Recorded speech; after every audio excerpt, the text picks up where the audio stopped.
ลุทางลามาไว้พรใสพร้อมด้วยน้ำใจของวัดมา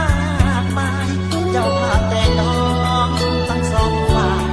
ขอบใจหลายๆที่มาอบอุ่นบัดนี้พี่น้องเจ้าภาพทั้งสองขอเชิญทุกท่านเชิญรับประทาน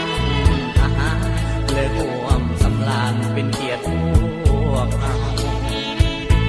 อาหารเต็มพาของแก้มสุราเครื่องเดิมเบียร์เหล้าพวกเขาจัดหาเพื่อพวกเจ้าเสื้อเหลืองเอาทานตามสบายมีสิ่งใดบทเถิดใจเลิกเคินขาหรือว่าทำมาละยาว่าจะพังพาโบกเยี่ยมคอห้ามตอนบททันหลายสิ่งหลายอันขาดตกบกอ่อนพวกเขาเจ้าพาทั้งสองขอให้พี่น้องจงได้อภัยเมื่อเลิกจากงาน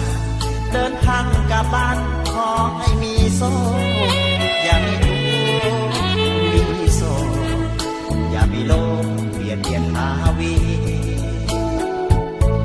อายุมันยืนวันคืนนอนหลับฝันดีให้ถึงไว้ลดตลีเป็นเศรษฐีเงินล้าน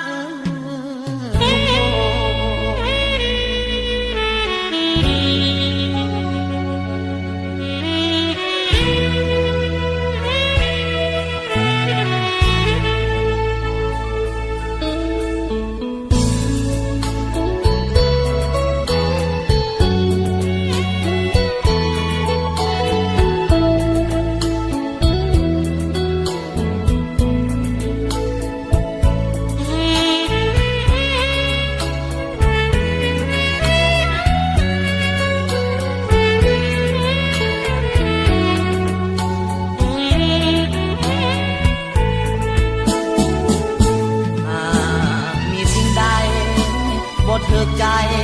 เลิกเคินขาหรือว่าทำมาละยาว่าจะพังพาโบกเยี่ยมคอห้ามตอนบททางหลายสิ่งหลายอันขาดตกบกอ่อนพวกเขาเจ้าพา